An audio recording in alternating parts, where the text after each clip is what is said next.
Hello. I was just practicing my whistling here. You know, I have a friend who can whistle really loud. Oh, much louder than me. He uses his fingers. He puts them in his mouth and blows. That's not it. Ah! Oh, I wouldn't want to do that again. Ouch. Excuse me. Whoa. Hello? No, everything's all right. Okay. You're welcome. That was my friend Rodney. Can you imagine? He thought that my whistle was a special emergency signal. You know, Theodore was wondering about his whistle, too, just the other day. Let me tell you about it. Theodore and Hank were bringing a cargo ship named Catherine into the big harbor. Well, Theodore was the tug in charge. That meant he was up in front, leading the way and giving the orders. Theodore always felt important when he was the tug in charge. Theodore gave 2 stern blasts of his whistle to warn Hank he was about to start turning. Why, that is the cutest little whistle, said Catherine. My whistle isn't cute or little, said Theodore. My whistle is fresh, suggested Hank. It was the only word he could think of just then. Well, by the time they reached the dock, Theodore had a big frown. After all, he was an important tug in charge, and he didn't think an important tug in charge should have a cute little whistle. After he had finished moving Catherine, Theodore couldn't stop thinking about his whistle. That was Emily's whistle. Now to Theodore, Emily's whistle always sounded confident. It seemed to say, I'll handle this. Theodore cleared his smokestack and blew his best whistle. But to Theodore, his whistle said, ordinary. My whistle isn't good enough, he thought. Theodore wanted his own special whistle. He decided to make his whistle sound just like Emily's. Theodore blew and blew his whistle, trying to make it sound confident like Emily's.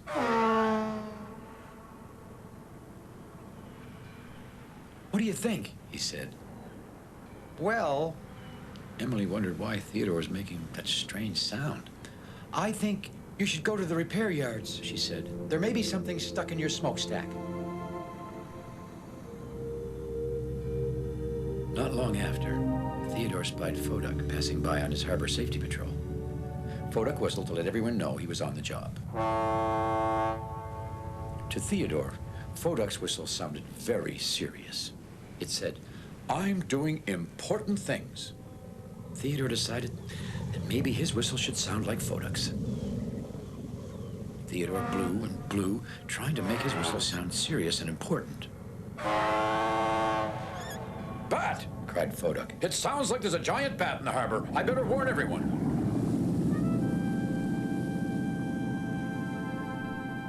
Did he say my whistle sounded like a bat? Frowned Theodore. Hank was just getting ready to pull Bobby Barge when Theodore came floating along. Hank let out a loud whistle as he got underway. Now to Theodore, Hank's whistle sounded larger than life. I'm ready for anything, it seemed to say. And Theodore decided that maybe his whistle should sound more like Hank's. Hank, wait a minute, he called. Theodore blew, and he blew his whistle, trying to make it sound larger than life.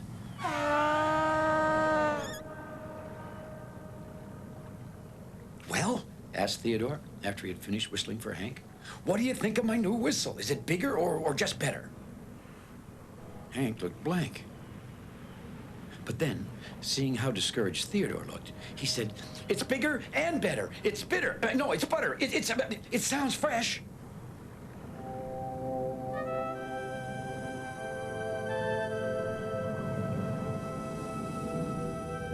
Theodore continued along his way home when he saw George moving Owen the oil rig. Well, George gave a bumper-rattling blast with his whistle. To Theodore, George's whistle sounded big and brash and bold, it announced to all the world, "Make way for me." George has the very best whistle of all, thought Theodore. So Theodore decided to make his whistle sound just like George's. Theodore took his windiest breath, made his best whistling face, puckered his lips, and let out all his air with a great whoosh. The big harbor shook with the mighty sound of nothing. Not a sound. Not a peep. Not even a little bird's tweet.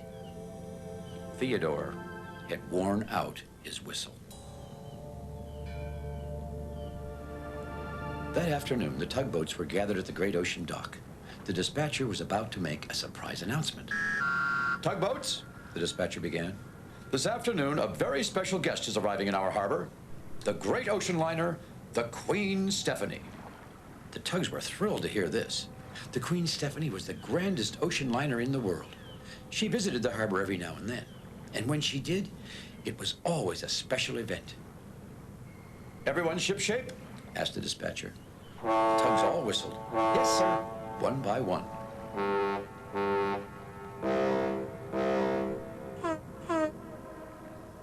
All except Theodore.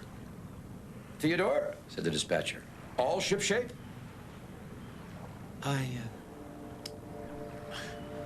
I can't whistle," Theodore said in a voice the dispatcher could hardly hear. Well, the dispatcher said nothing for the longest moment. And then he turned so that only Theodore could hear. "Theodore, tugs must have whistles if they want to work. Now, I'm sorry, but I can't send you out with the other tugs to bring in the Queen Stephanie today." Well, Theodore knew the dispatcher was right, but it didn't make it any easier. He wanted to help bring in the Queen more than anything. The other tugboats set off to meet the Queen Stephanie. Soon a mighty horn was heard, echoing across the water. Theodore could see all the other tugs greeting the Queen without him.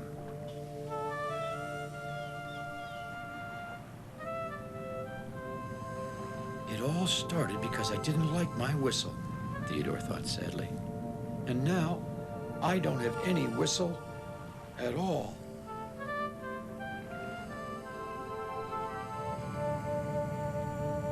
The sun had almost set by the time the tugs finished bringing in the Queen Stephanie. They returned to the great ocean dock, tired but excited, and talking loudly about the Queen. "She really is the nicest ship," said Emily. "She's so kind." "Very modern," said Foda. "Very big," trumpeted George. "Very fresh," exclaimed Hank. Well, that was the only word he could think of, and it sounded great. Hearing how wonderful it all was just made Theodore feel even worse about missing his chance to bring in the great ship. Emily floated quietly over to Theodore. "The Queen Stephanie was asking about you," she said. "She was?" said Theodore. "What did she want? What did she say? What did you tell her? Oh, tell me, Emily." "She asked me where you were," said Emily. "She did?" said Theodore. "Yes," continued Emily. "I think you should go over and say hello." "Do you think it's okay?" said Theodore. "Sure," replied Emily. "Even though you can't work without your whistle, you can still visit." A little later, Theodore set off to see the Queen Stephanie. It was dark by now. The harbor lights were winking all around him. Why was the Queen asking about me? Theodore wondered. The closer Theodore got to the Queen Stephanie, the louder his heart seemed to pound. He was sure the whole harbor could hear it. And then he saw her.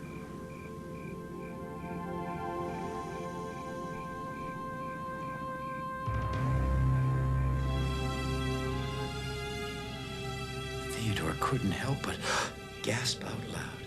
Oh, what a sight she was. Her lights reflected in the water, and she swayed slightly in the nighttime tide so that she seemed to be suspended in the sky itself.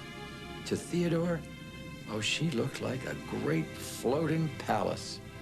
"Theodore," said the Queen, surprised, I'm very glad to see you. I missed you today. When Theodore heard this, he felt sad. I'm sorry I couldn't help bring you in, he said. But, well, you see, I wore out my whistle. Wore out your whistle? Said the Queen. Oh, that really is too bad. Your whistle is so bright and cheerful, just like you are. It is, said Theodore. I mean, I am. Theodore frowned a little. I didn't think you even noticed my whistle. Oh, I most certainly do, said the Queen. Even when I can't see tugboats buttoned on way below me, I can always hear their whistles and tell exactly who they are by their sound. Oh, every tugboat has their own special whistle. Even me? Said Theodore. Oh, I should say so, said the Queen brightly. Your whistle is the most special thing about you. My whistle? Said Theodore. Of course, replied the Queen. Your whistle always makes me smile. Well, Theodore was silent. He was thinking about everything the Queen was saying. And somehow, just hearing her words made him feel much better about his whistle. I'm sure you'll get your whistle back soon, said the Queen. It just needs a little rest.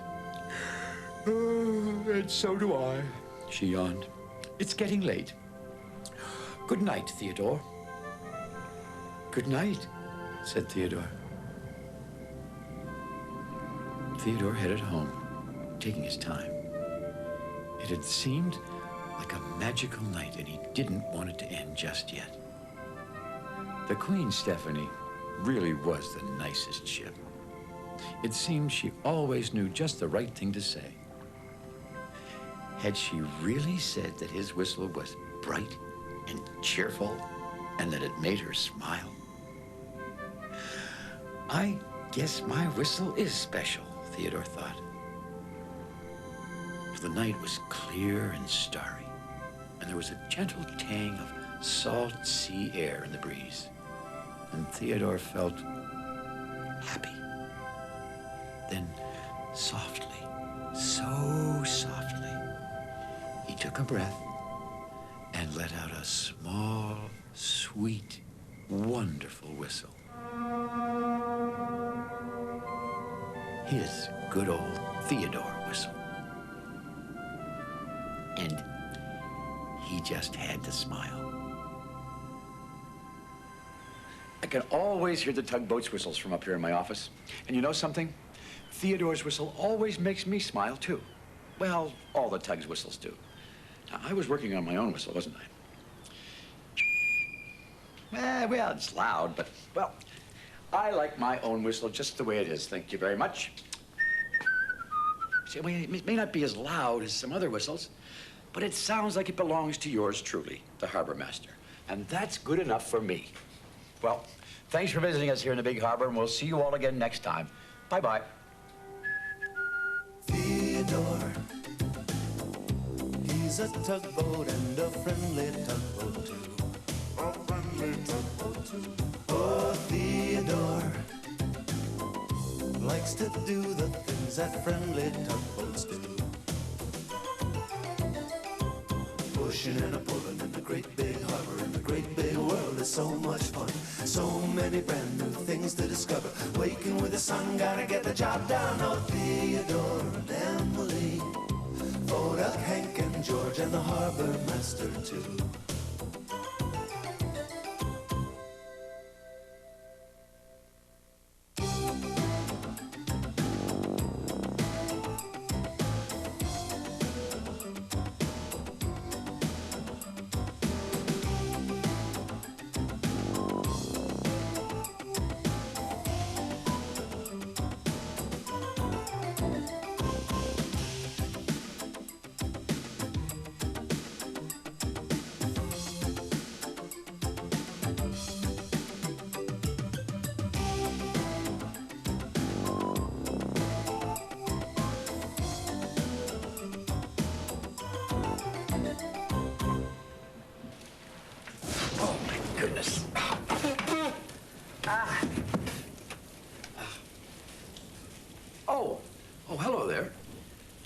We're having a big storm here in the harbor, so I decided to stay late. You know, just make sure everything's all right. You know, on nights like this, the wind is howling and the waves crashing about like this. Many a sailor has said he's seen the Flying Dutchman. The Flying Dutchman is supposed to be a ghost ship. And the story goes that long, long ago, a captain was sailing his ship through a big storm when the others on board said, "Turn around, go back." You know, they were sure they were going to sink. The captain didn't believe them. And then, suddenly, there was a terrible shudder, and the ship snapped in two and was swept to the bottom of the ocean. And they say, on certain stormy nights, you can still see the Flying Dutchman, the ghost ship, floating in the air, above the waves. Did you know that we had our own ghost ship here in the big harbor? Oh, yes. Now, if you sit back deep in your seats, I'll tell you about George's ghost.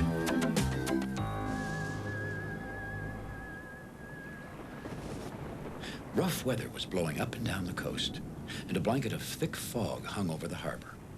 The dispatcher called all the tugs into the great ocean dock. Theodore was the last to return.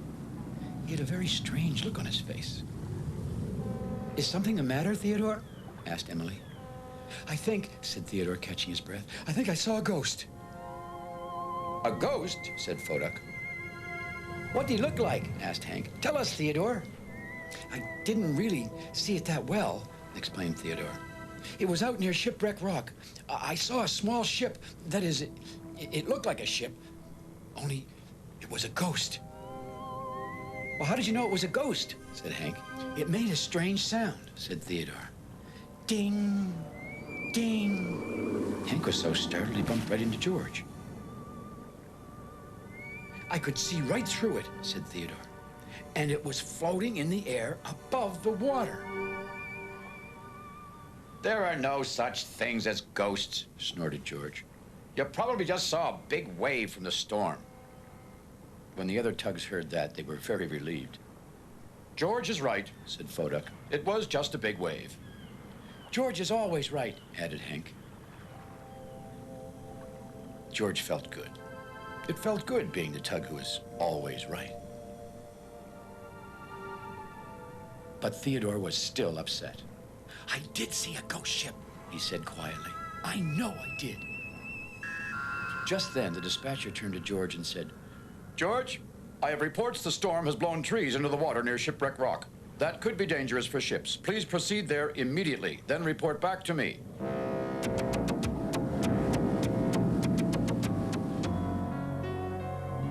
George headed towards Shipwreck Rock on the edge of the big harbor.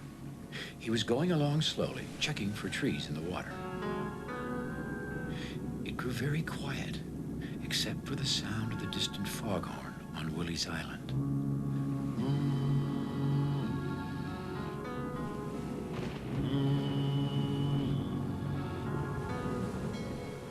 What was that? George heard a strange sound, like a small bell. Ding, ding.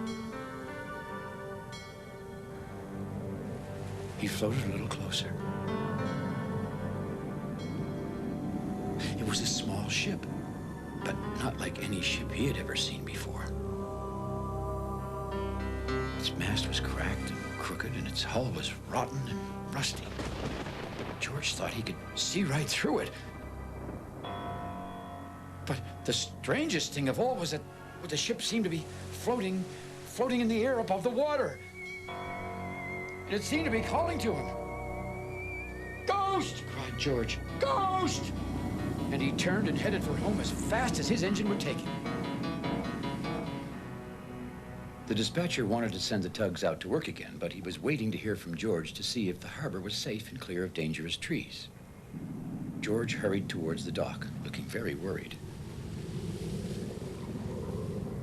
"You look like you've seen a ghost," grinned Emily. The other tugs all smiled, too. All except for Theodore. Theodore knew he had seen a ghost out there. "George," said the dispatcher, "is the harbor safe? Are there any trees in the water?" Well, George didn't know what to say to the dispatcher. He couldn't say the harbor was safe, not with that ghost out there. But he had said there were no such things as ghosts, and After all, he was the tug who was always right. Well, sir, George began. I'm not sure. I think I'd better have another look at that ghost. I mean, the coast. Very well, George, Said the dispatcher. this time I would like Theodore to go with you. Take the salvage barge to collect anything dangerous you find in the water. That is all. But, stammered George. Theodore can't come with me. Why not? Frowned the dispatcher. Because Said George. because the harbor is safe. I spoke too soon. I mean, I spoke too soon. George, said the dispatcher, quickly losing his patience.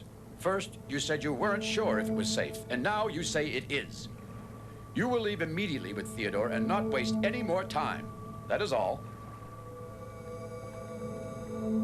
George set off feeling miserable. He wished he hadn't been so quick to tell Theodore that he was wrong about the ghost. Then he wouldn't be going out again right now. Out to where George was sure the ghost was waiting for him. George led the way towards Shipwreck Rock, with Theodore pulling Bobby Barge in his salvage crane. It was getting late in the day. The pea-soup fog was hanging even lower over the harbor. We're almost at Shipwreck Rock, Theodore thought to himself worriedly. That's where I saw the ghost. George was worried, too. I hope I don't see the ghost. He thought to himself. And then he had an even worse thought. I hope Theodore doesn't see the ghost. I told him there are no such things as ghosts, and I'm the tug who is always right. Theodore, Said George out loud. you wait here. I'll check to see if the ghost is clear. I mean coast. There may be some big trees in the water that were hit by frightening. I mean lightning.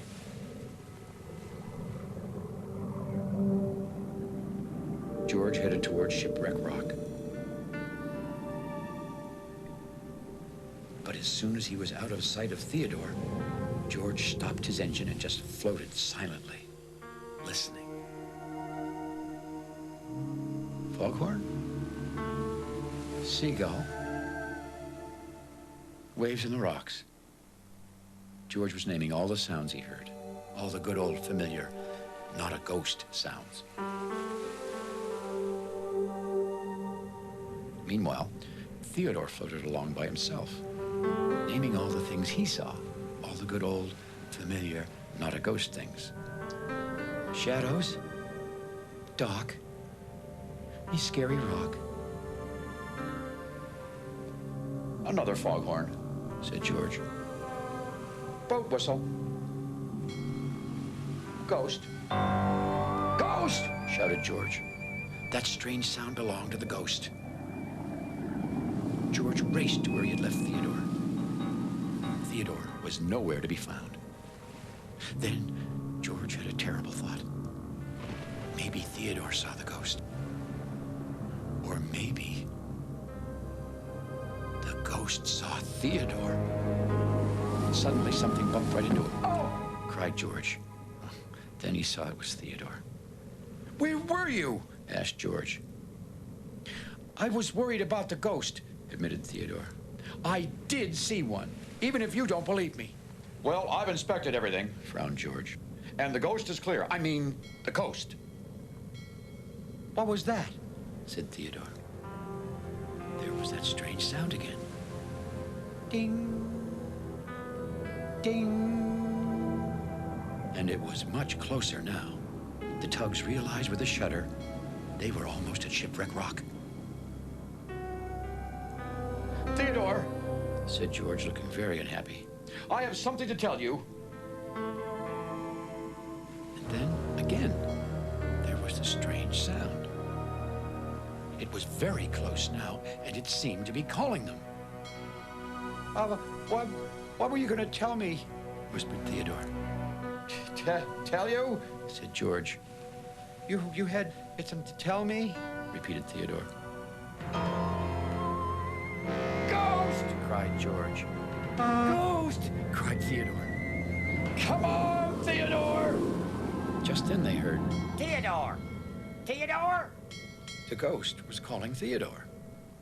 It knows your name. Said George. I know that voice, said Theodore. And gathering his courage, he called, Digby? Is that you? Yes, it is. Called Digby the cable ship. The ghost's name is Digby? Said George. That's not a very scary name. Theodore remembered Digby. He was an old cable ship who lived near Shipwreck Rock. Just then, the fog lifted a bit, and the tugboats could see that Digby was sitting right up on top of Shipwreck Rock. So it isn't a ghost, said Theodore. You were right all along, George. Now, George was about to say that Theodore had been right about the ghost. But now, there was no ghost. That meant George could still be the tug who was always right. So George didn't say anything. Theodore turned to Digby. Well, how did you get up there? A big wave washed me up here during the storm. Explained Digby. Now I'm stuck. We thought, Theodore thought, Said George. that you were a ghost. Yes, agreed Theodore sadly. With the fog all around, it looked like you were floating in the air above the water. Well, I wish I could float in the air. Groaned Digby. How will I ever get down from this rock? Well, Theodore had an idea. It was getting late, and the other tugs were wondering where George and Theodore were. There they are. Shouted Foduck. Theodore was pulling Bobby Barge, and right beside him, George was pulling Digby, Digby the cable ship was stuck on Shipwreck Rock, explained George. and we got him down with the crane. Good work, Said the dispatcher. We were getting worried about you. In fact, we had almost given up the ghost. Theodore had a very sad look on his face. George was right, he said. There really was no ghost. It was just Digby. George could see how upset his friend Theodore was, and suddenly he knew he had something to say. He took a deep breath, I thought there was a ghost, too. said George. When I was out near Shipwreck Rock, he began, the sky was filled with big, dark clouds. When suddenly, I heard a strange sound. Sound? Chattered Hank. What kind of sound? Ding, ding, shouted George. Hank was so startled, he bumped right into Emily. The other tugs had to laugh. George told everyone the rest of his ghost story, which really wasn't a ghost story. And do you know something? George found out it didn't feel so bad being the tug who was sometimes wrong. Not so bad at all. Of course, I don't believe in ghosts. I'm a modern harbor master, and I know everything there is to know about the ocean. Make no mistake about that. Well, thanks for visiting us here in the big harbor, and we'll see you all again next time. I hope. Theodore, he's a tugboat and a friendly tugboat too. A friendly tugboat too. Oh, Theodore likes to do the things that friendly tugboats do. Pushing and a pulling in the great big harbor, in the great big world is so much fun. So many brand new things to discover. Waking with the sun, gotta get the job done. Oh, Theodore and Emily, Foduck, Hank and George, and the harbor master too.